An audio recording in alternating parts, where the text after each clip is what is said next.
Bonjour les amis. Eh oui, c'est reparti. Retour en France après cette incursion qui m'a fort plu. Et j'ai même profité pour étudier l'étude des pierres et les pierres, les roches, cette matière qui est composée notre planète. Sans toujours avoir une pensée à nos amis ET, ils ont le pouvoir de parcourir tout l'espace et à chaque fois, ça doit être la surprise dès qu'ils qui s'arrête sur une planète qui est pleine de vie comme la nôtre, pleine de connaissances, de ressources, d'astuces, comment la vie elle s'est organisée. C'est la programmation de la vie, ça m'a toujours fasciné. Les atomes m'a toujours fasciné aussi. C'est pareil. Un moustique, quand une petite chose est construite à partir d'un petit œuf qui est dedans. Il y a des plans qui qui est assemblé atome par atome pour créer cette chose high-tech à la pointe de la technique qui dépasse toute la technique des hommes pour l'instant, qui se crée tout seul, qui est autonome, qui est déjà programmé pour engendrer la vie. Enfin, donc le moustique, c'est un, on va dire, bon, on a dit que c'était un insecte ou que ça soit encore plus complexe, c'est un animal. Mais le moustique, les insectes m'a toujours fasciné parce que ils n'ont pas de sentiments, ils font ce qu'ils doivent faire selon qu'a été programmé, qui a programmé tout ça, allez savoir. La nature, c'est une réponse qui est très très courte, quoi. Je veux dire, qui est rapide,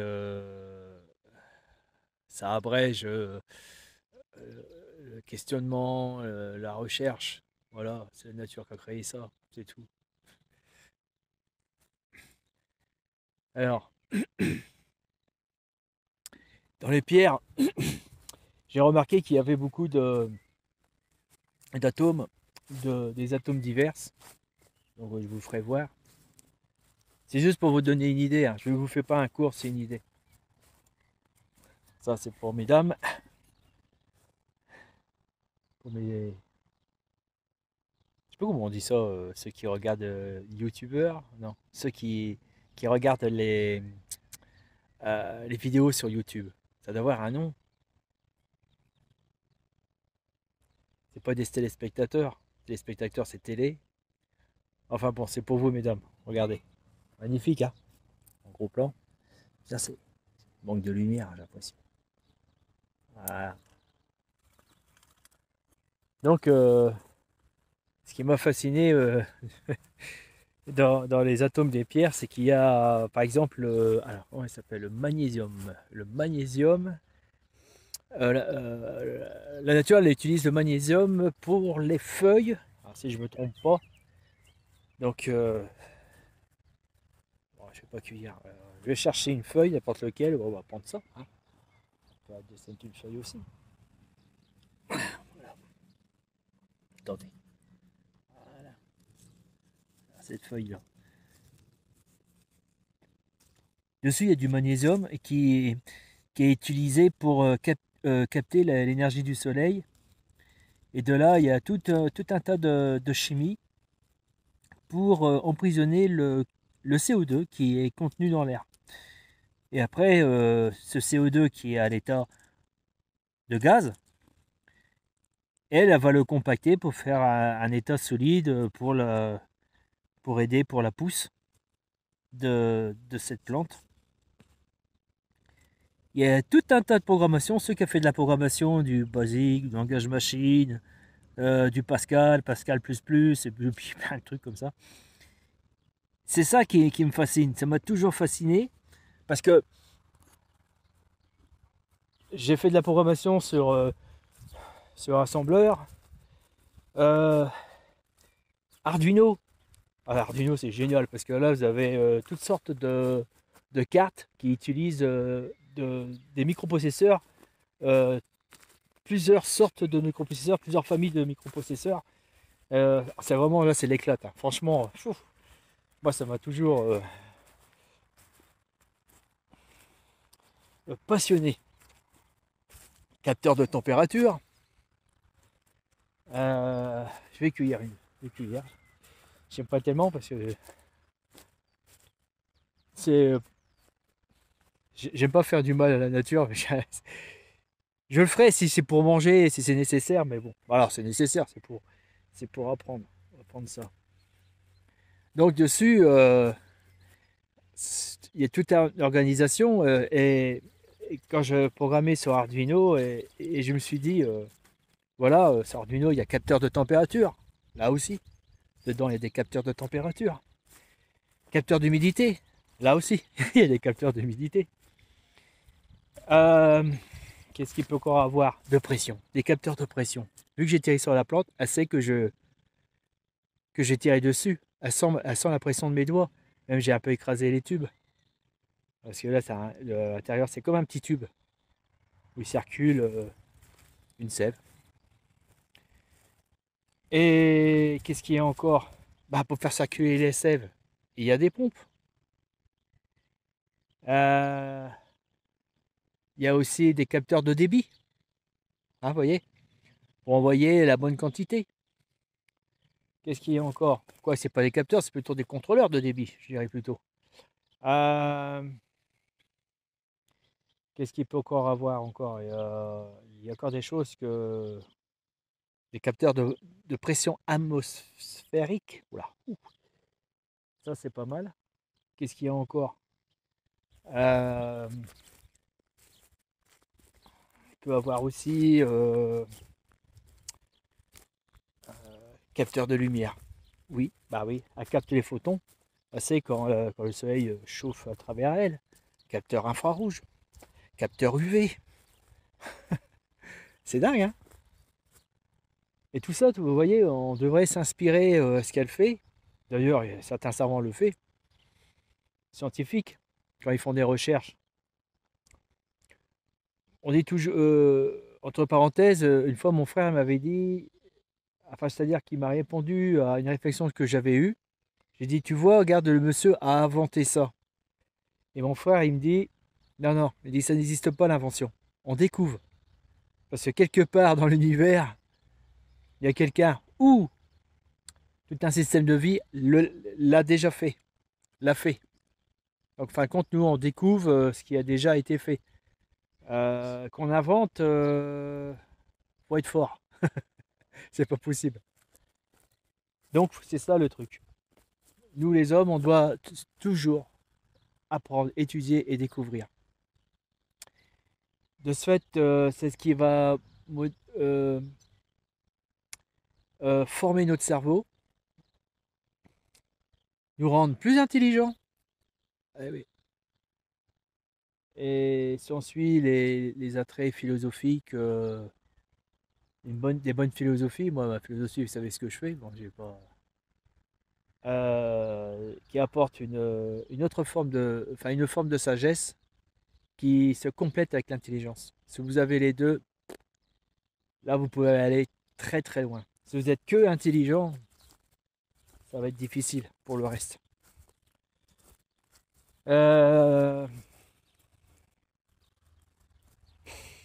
Donc, quelque chose que j'entends souvent, et d'ailleurs c'est même le problème des ET qui traversent l'univers, c'est, comment on appelle ça?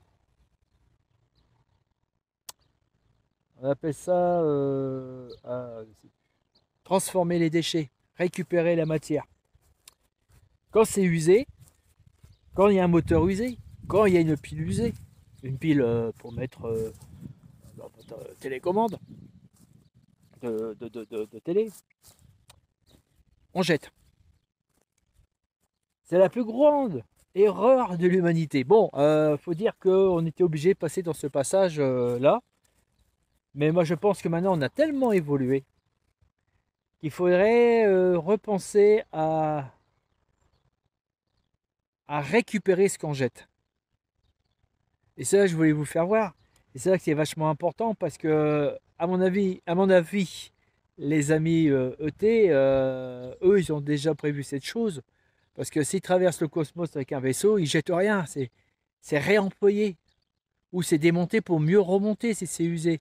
Ou rajouter, si par exemple, deux pièces métalliques, imaginons, bon, je suppose qu'ils ont autre chose, mais imaginons qu'il y a deux pièces métalliques qui frottent, comme un axe, un axe d'un moteur, où il y a des roulements à billes.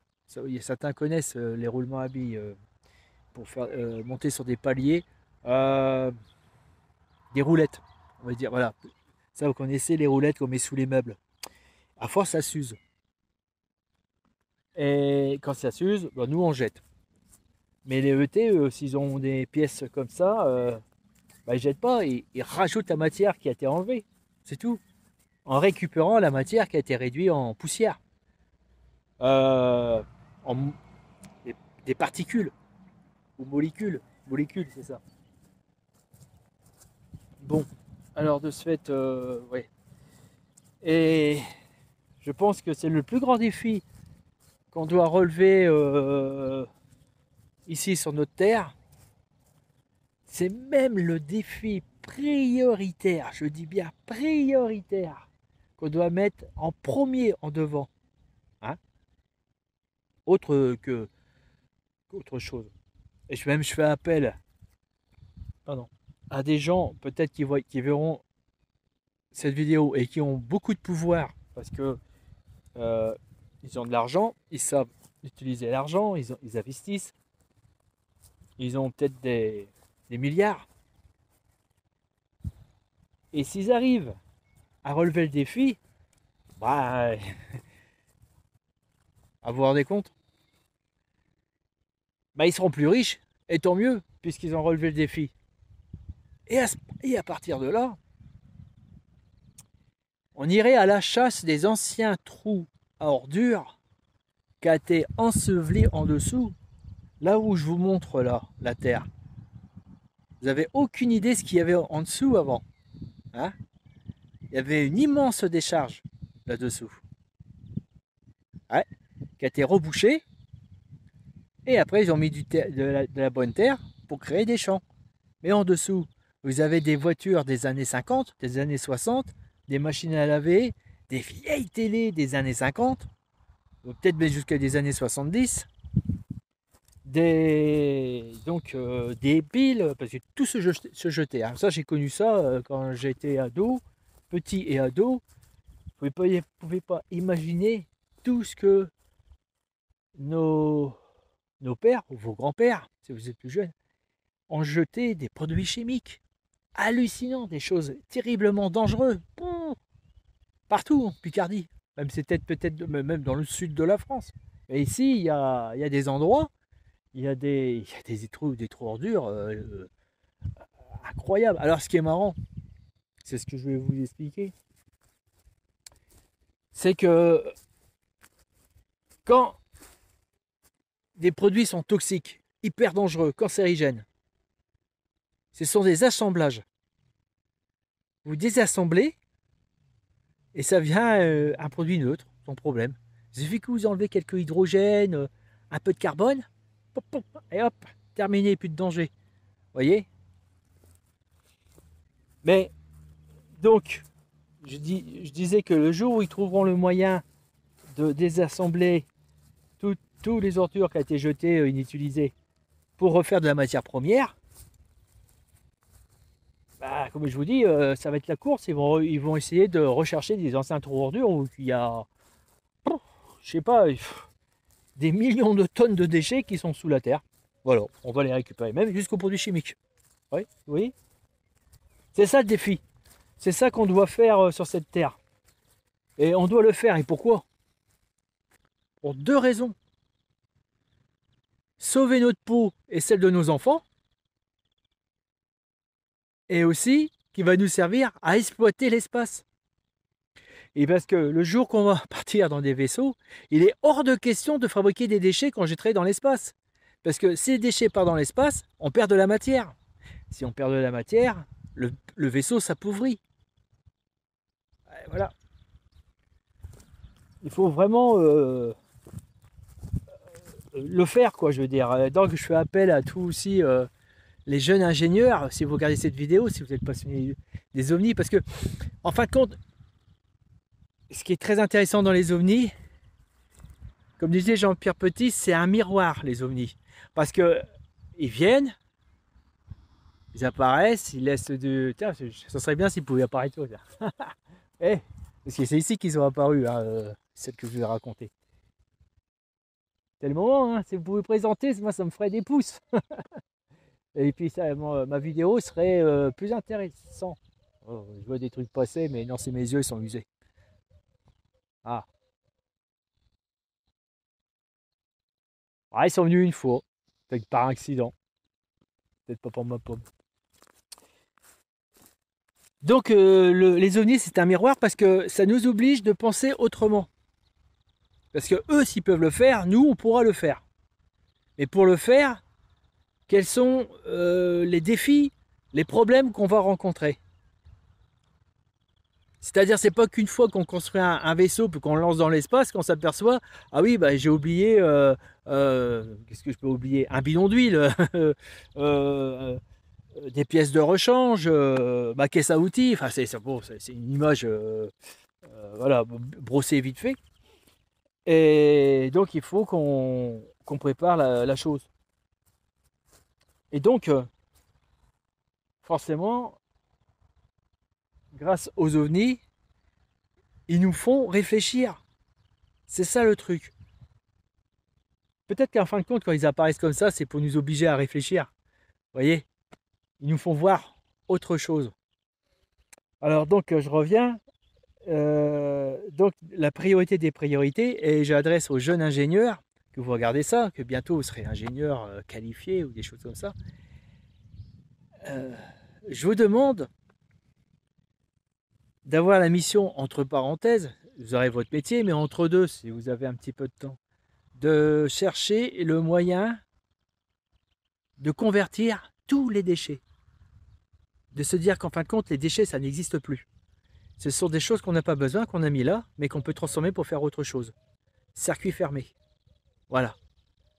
Parce que, vous savez, vous qui étudiez, savez que les atomes, on ne détruit pas les atomes. Et les déchets, c'est fait d'atomes. Les atomes se transforment. Bon, ils se transforment en s'assemblant avec d'autres atomes, et d'autres atomes créent une nouvelle molécule. Voilà. Le plastique, une molécule de plastique assemblée, et vous faites un cube en plastique. Donc, en fin de compte, actuellement, nous, on les jette. Là, les industriels ne veulent pas reconvertir parce que ça leur coûterait trop de sous. Mais c'est mal pensé parce que, quoique, maintenant, ils s'arrangent aussi quelquefois de revendre ce qu'ils n'utilisent pas à une autre industrie. Ouais, c'est pas si bête. Mais le problème, c'est que quand les déchets sont répandus sur la Terre, euh, comme de la sueur de plastique, on va dire de la sueur de plastique, hein, de la poussière de plastique, poussière de zinc, poussière de cuivre. Vous voyez? Donc c'est à petite taille, c'est réduit à la taille de la poussière, quoi. Et la Terre, elle est dotée de tous ces molécules qui ne sont pas utiles et qui polluent cette Terre. Et nous, on ne peut pas essayer de la ramasser avec une pince à épiler.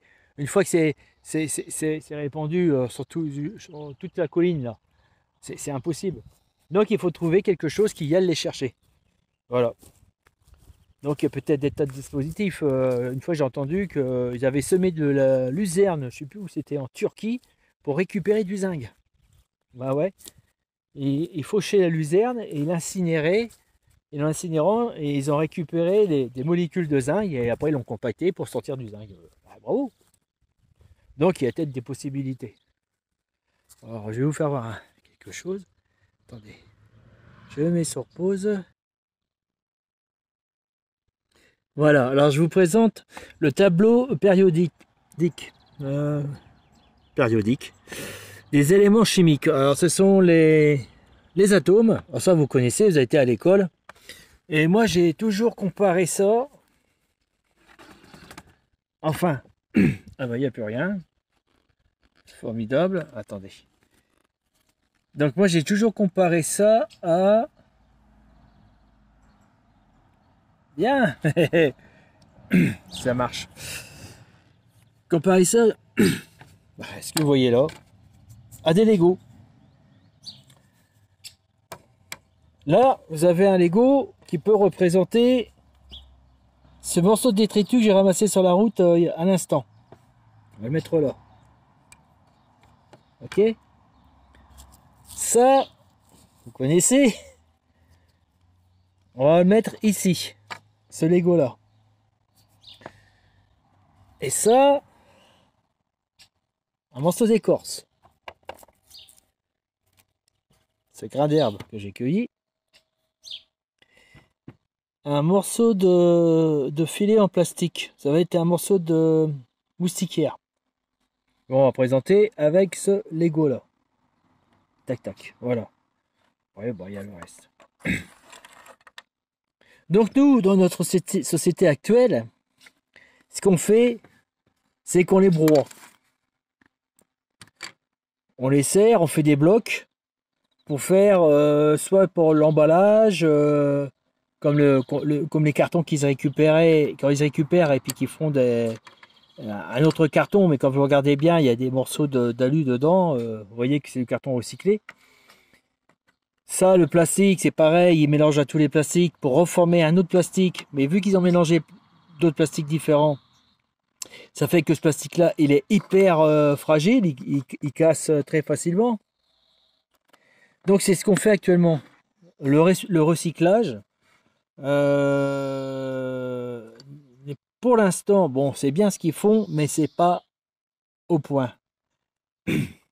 La nature, est-ce qu'elle fait, elle? C'est que, par exemple, ce mégot, ça c'était pour la vue, ce mégot, elle, il y a des bactéries qui va démonter. Ah, il est dur celui-là. Un à un, les atomes. Les atomes qu'on représente ça par des Legos. C'est à peu près pareil. Voilà. Et donc elle va mettre les atomes. Aïe. Admettons qu'elle les classe. Et je viens de perdre un Lego. Admettons qu'elle les classe. D'accord, on va mettre cela. Voilà. Ah, il fait ça avec les dents. Donc ça représente le mégot.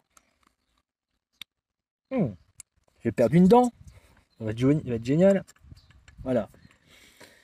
Ça c'est pareil. Le bout d'alu, enfin l'alu, la matière qu'il y a dedans, parce qu'il n'y a pas que de l'alu. Vous voyez, il y a ça fait une couleur or. Il y a une autre matière. Il y a un plastique, un revêtement plastique et une autre matière.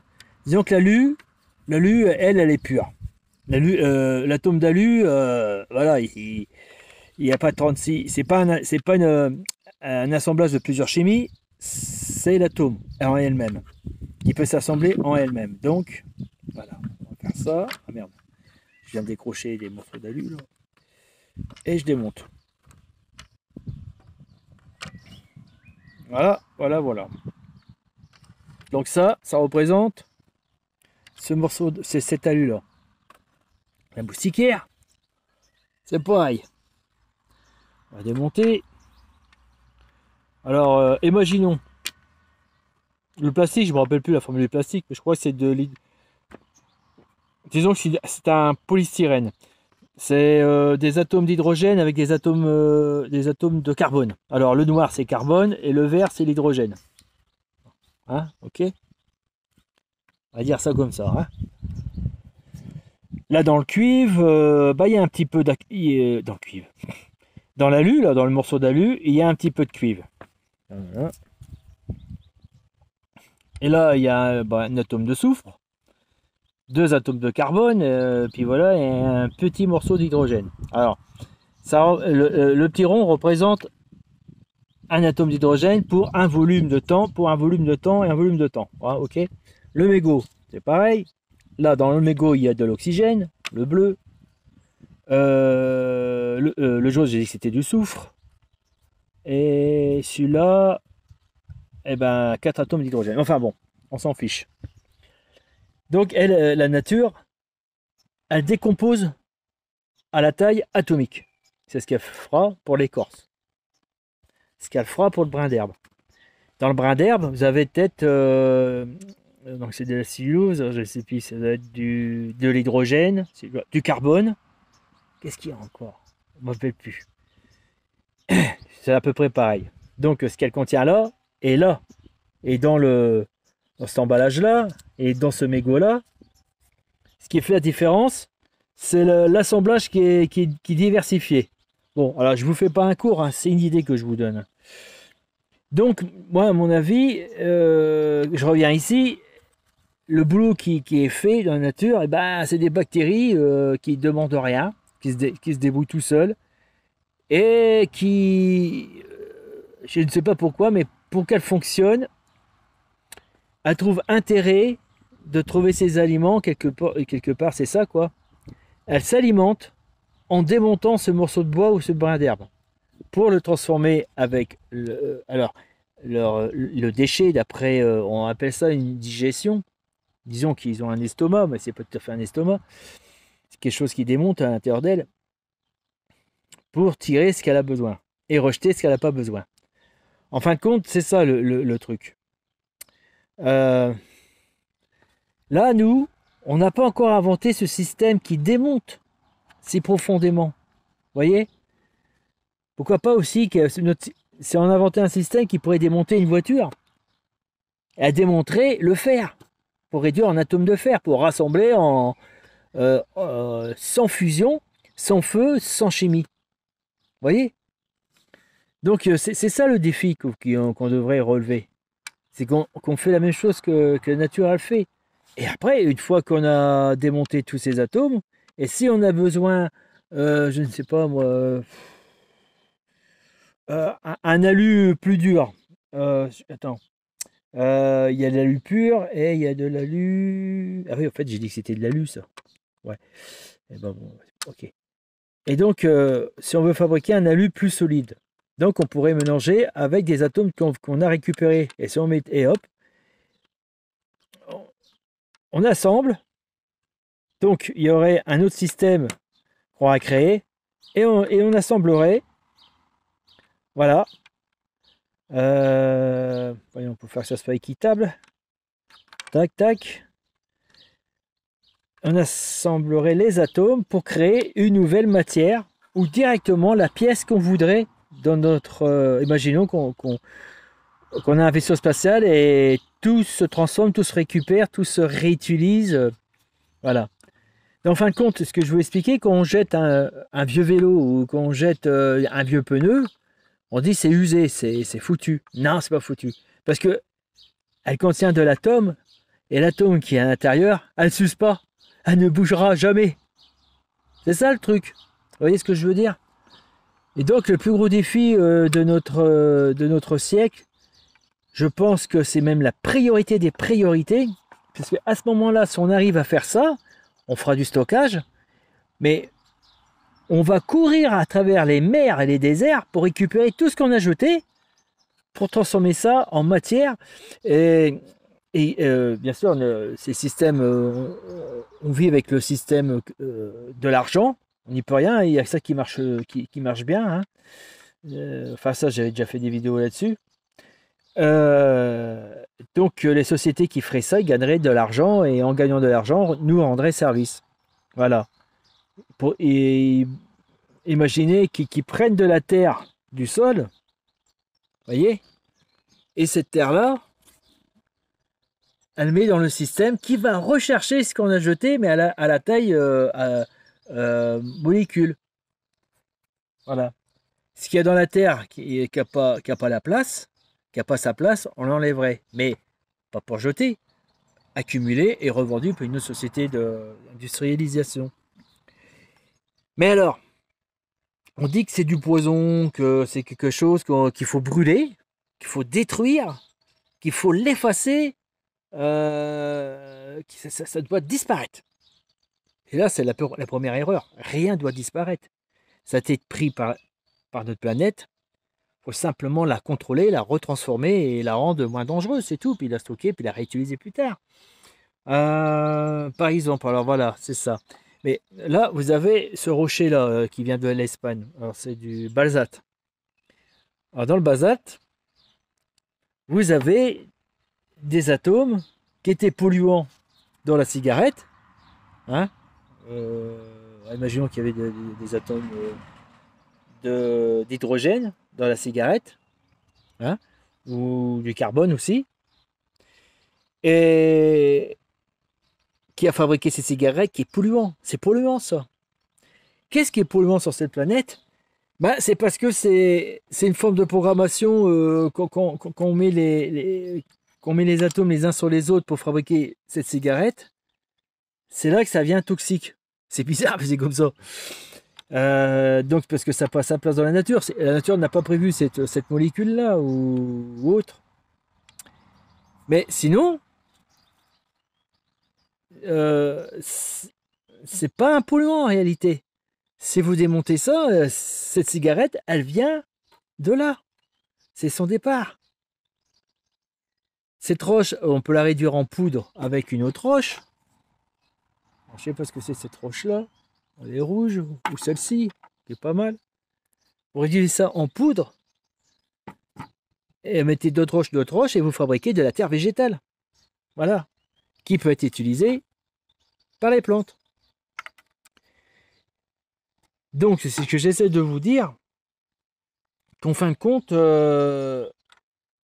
c'est logique qu'il faut absolument fabriquer peut-être des industries comme une sorte d'intestin géant. Enfin, imaginez pas que c'est un intestin avec des tuyaux et des fils sur un vrai intestin.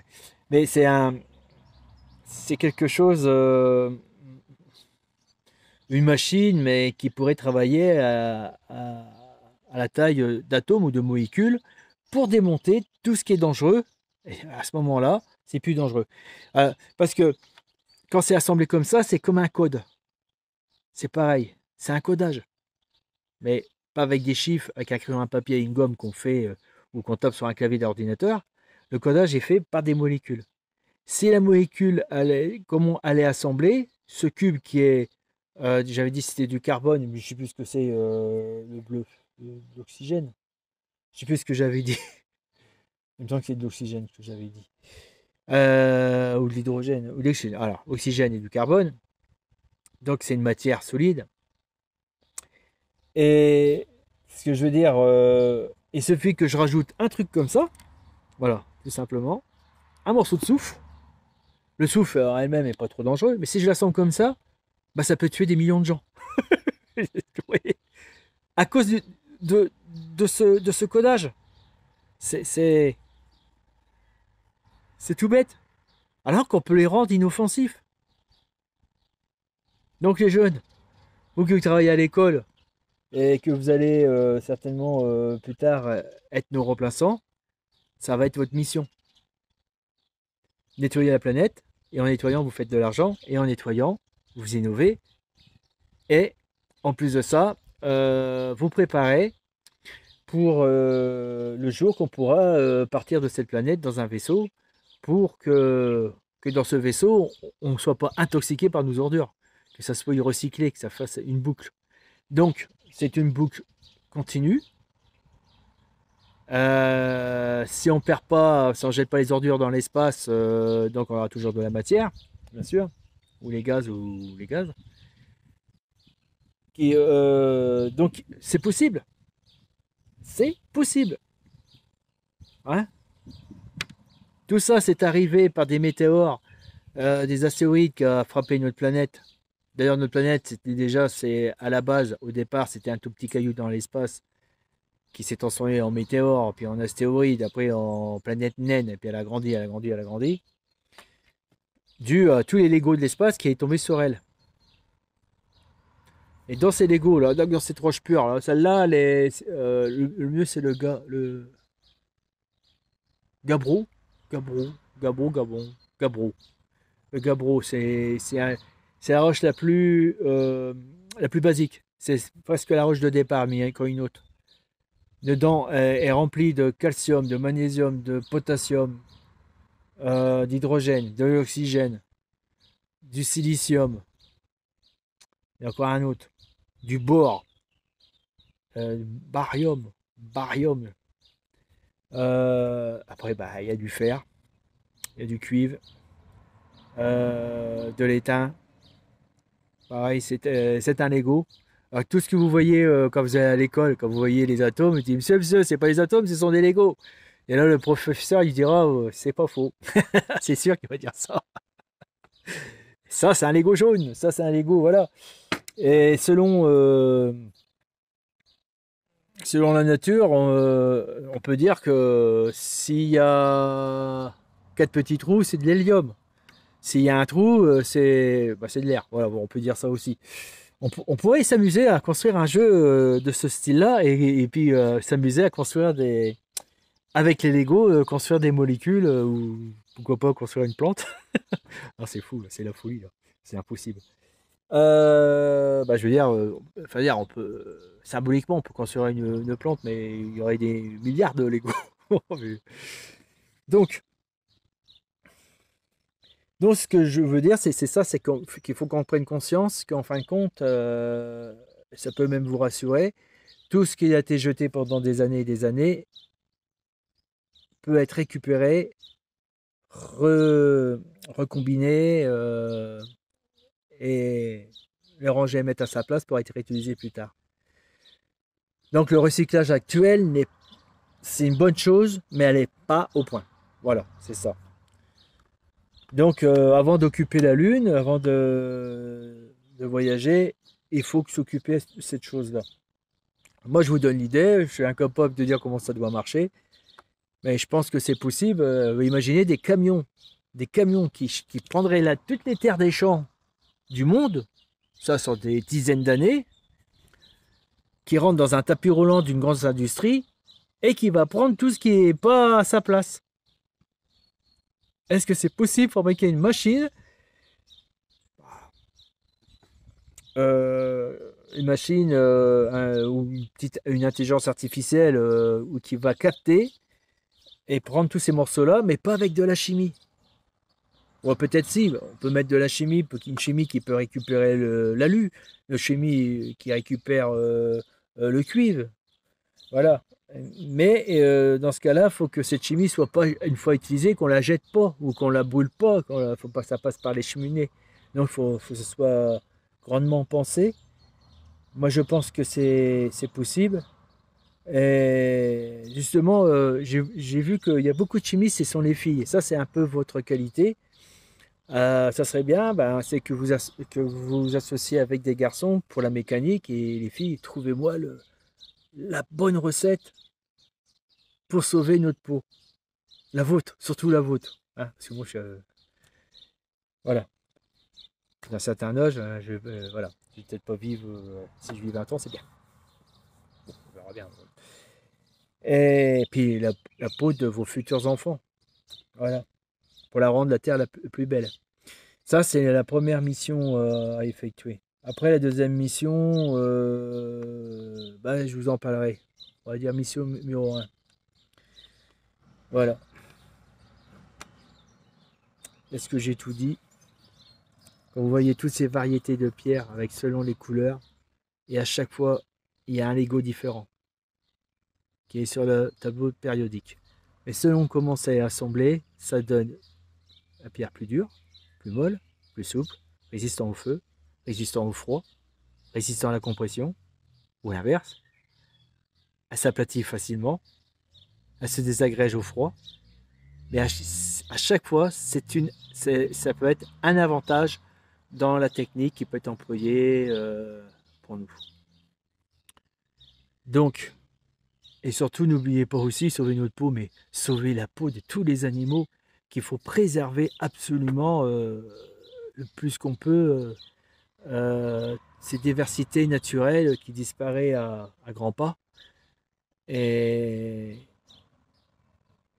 vous imaginez un monde, la planète Terre, où il y aurait 3 4 espèces vivantes, plus l'homme. Vous voyez ce que je veux dire? Et 3 4 végétaux. Tout le reste est disparu. Ça serait la Terre la plus triste, moi je trouve.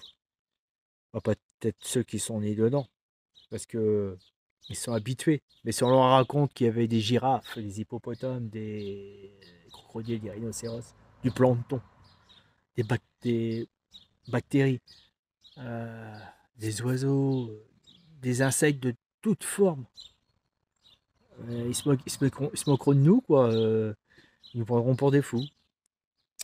Voilà. Voilà, je fais appel à tous les jeunes des pays francophones, non francophones, les jeunes russes, les jeunes ukrainiens. Comme ça, vous penserez à autre chose dans votre malheur là-haut. Là. C'est pas possible.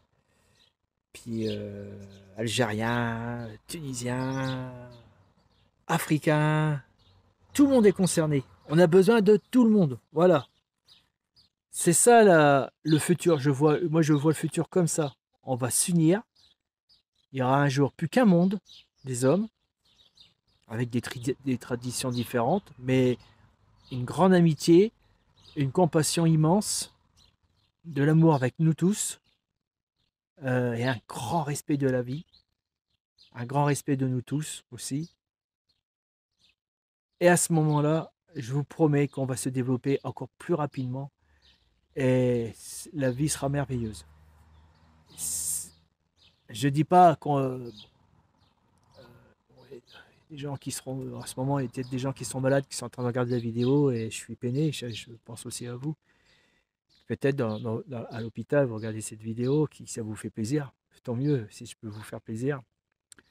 C'est quelque chose aussi que j'envisage aussi moi et j'imagine à la fin de ma vie, peut-être je vais me retrouver sur un lit d'hôpital et à ce moment-là, je serai heureux parce que grâce à YouTube, j'aurais pu donner les bonnes idées pour essayer de faire avancer, nous faire avancer.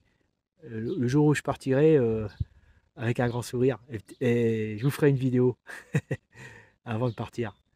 Voilà, je vous la ferai, je l'ai dans ma tête pour vous dire au revoir. Et puis soyez sages et continuez l'aventure humaine. Hein, et, et aussi contribuer pour que la planète soit plus merveilleuse et puis que vous tous soyez, vous aimez, que vous soyez jaune, vert, rouge, orange, on s'en fout. C'est le cœur qui compte. Alors, vous aimez, mais sans intérêt. Pas, pas donner quelque chose et puis attendre un retour. Je dis, tiens, si je donne ça, nan. Vous voyez ce que je veux dire? Sans intérêt. Euh, de l'amitié sans intérêt. Vous voyez? Que le cœur. Hein, et ceux qui reçoivent l'amitié, veillez à ne pas profiter de l'amitié de l'autre. C'est très... Ah, là, il y a un pigeon qui vient de claquer des ailes. C'est très important. Et le nouveau monde, le 21e siècle, il faut arriver à cela. Surtout. Euh, et si vous pouvez diffuser la vidéo, et ça pourrait faire réfléchir certaines personnes qui sont réceptifs. Bon, bah, d'autres, si ça, je comprends, il n'y a pas de souci, mais si je peux toucher quelques personnes qui sont comme moi, quoi, qui sont aussi sensibles, et surtout, euh, ne désespérez pas. Surtout ceux qui sont sensibles comme moi, je comprends, qui voient des choses horribles, des trucs comme ça, qui disent mais c'est n'importe quoi, mais arrêtez, arrêtez. Vous voyez ce que je veux dire? Bon, on a beau se le dire, mais ça n'arrête pas. Préservez-vous, essayez de pas trop être touché et puis essayez de faire en sorte, faites votre travail dans votre coin pour apporter une amélioration. Chacun de nous peut faire ça. Et peut-être que d'autres personnes, ben, en voyant ce qu'on fait, ça peut inspirer d'autres personnes à vous suivre. Ou peut-être que vous serez capable de les encadrer pour dire ce qu'ils doivent faire. Voilà, il faut toujours un chef, hein, et c'est comme ça, il faut toujours quelqu'un qui a des bonnes idées et puis qui dise aux autres ce que vous devez faire, dans l'amitié, bien sûr. À ce moment-là, on va y arriver. on va sortir de cette situation qu'on est actuellement. Et là, je peux vous dire que forcément, on va progresser et se développer et pour une nouvelle, je sais pas comment je peux dire ça. euh, c'est pas compliqué, mais bon, c'est passé. J'ai vu. Enfin, je pense que vous avez compris.